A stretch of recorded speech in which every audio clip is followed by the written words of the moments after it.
toerana misy anazy iny.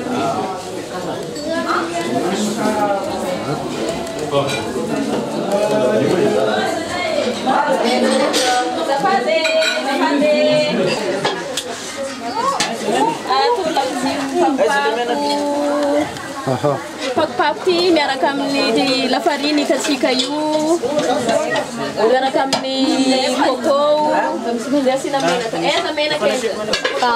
Fa misy menaka? Ia, misy menaka, misy coco, lafariny. Agnatin'ny coco io fa asina sira mialoha. Fa izy io tsy atao mou be, tsy atao malemy be, fa atao antonotony le paty ohatrany manao mofo du pain regny manao anazy. Tsy atao malemy be, sady tsy atao mahery be manao anazy.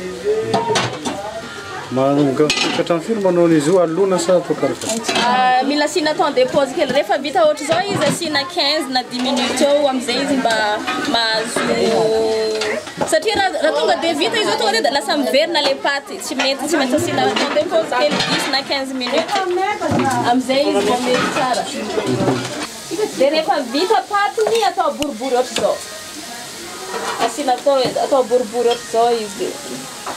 Ohatra manao mofo dipaina regny. Ohatra zao ny patiny. De rehefa vita izy alena ohatra zao. Zao izy amena pause boribory izy amena temps de pause izy rehefa vita 15 na 10 minutes eo zay izy tsy miverina ohatra zao tsy miverina. Raha tonga de vita paty io miverina. Fa zao izy mety tsara rehefa vita temps de pause. Avy natao boribory amizay izy atao karan'ity? Ia, atao karaha io. Atao mipelapelaka karaha io izy. Atao kofa magnamea forme anazy tsy maintsy asiagna menaka ato amizegny izy lisy. Fa raha tsy asiagna menaka io direct vakivaky tapatapaka fa lasa loakalokagna. Direct atao agnaty menaka regny. Ary izy agnaty menaka tsy ambela karaha io fa lasa mivoa izy. Direct vaky. Tsy maintsy avadiky, karaha igny izy tsy mivoa be. Ohatra zao izy rehefa masaka.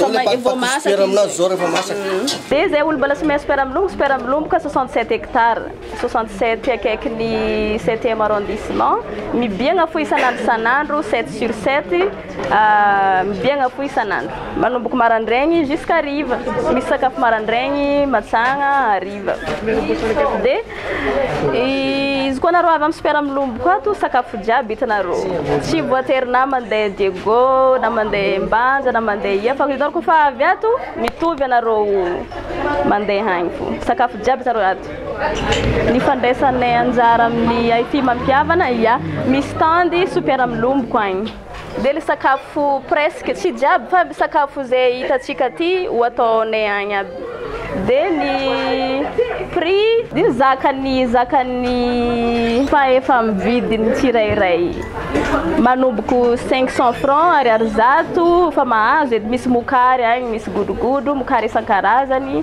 misy brochette pakopako atao moramora raha jiaby misy agny kofa avy ao tsy maintsy mihina fo anareo